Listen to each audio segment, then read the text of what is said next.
ایک روز ایک وکیل صاحب تھے، گھر پہ جب نہا رہے تھے تو اپنی گھڑی بھول گئے اور کام پہ چلے گئے۔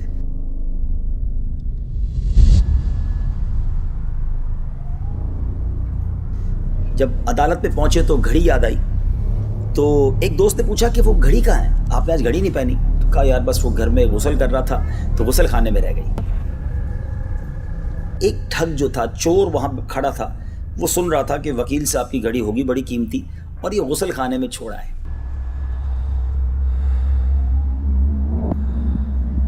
ٹھگ تھا، بڑا شاطر تھا، بڑا جس کو کہنا کہ چالاک تھا۔ اس نے کیا کیا، ایک مرغا لیا اور وکیل صاحب کے گھر پہنچا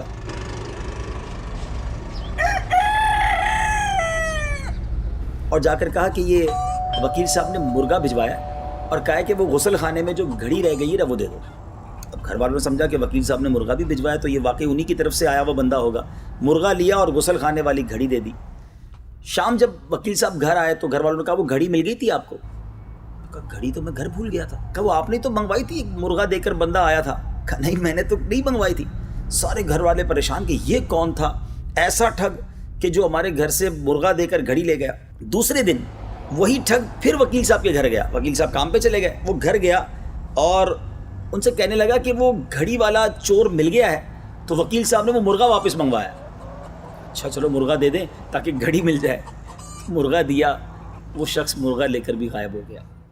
اب علماء نے یہ واقعہ بیان کر کے بتایا کہ ایسے ٹھگ ہمارے معاشرے میں بھی ہوتے ہیں جو بڑی چال بازی کے ساتھ لوگوں کو دھوکہ دے دیتے ہیں، اور آج بھی ایسے لوگ ہوتے ہیں۔ آج کل موبائل پر میسج آتے ہیں آپ کا اتنے کا انعام نکل آیا، لوگوں کی خوشی کے ہمارے نیند اڑ جاتی ہے کہ گاڑی نکل آئی ہے، سونا نکل آیا، اور آخر کار اس کا اینڈ اس بات پر ہوتا ہے کہ جناب وہ 200-500 ہزار روپے کا بیلنس آپ سے منگوا لیتے ہیں اور جناب وہ پیسے لے کے وہ بھی چلے جاتے ہیں۔ تو ایسا نہ کیا کریں۔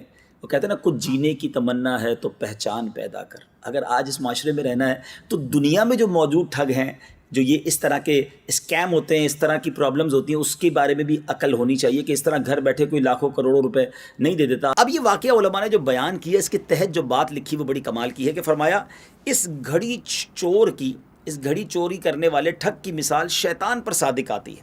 جس طرح وہ ٹھگ اپنے داؤ سے مرغے کا لالچ دے کر گھڑی لے گیا اور پھر مرغا بھی ان کے پاس نہیں رہنے دیا، شیطان کیا کرتا ہے کہ شیطان ملعون پہلے دنیاوی مرغے کا لالچ دے کر دین اور ایمان کی گھڑی لے جاتا ہے اور پھر بعد میں وہ دنیاوی جو چیزیں ہوتی ہیں وہ بھی چلی جاتی ہیں۔ ایسا ہی تو ہوتا ہے۔ آج لوگ دنیا کو بنانے کے لیے اللہ کو ناراض کر دیتے ہیں، شیطان کی باتوں میں آ جاتے ہیں، مال مال مال کماتے ہیں، حرام کمائیں حلال کمائیں، اور دین و ایمان کی جو پاکیزہ گھڑی ہے گویا وہ بھی چلی جاتی ہے، اور ایک وقت آتا ہے وہ حرام کا مال بھی چلا جاتا ہے۔ اللہ کرے کہ ہم شیطان کے واروں کو سمجھیں۔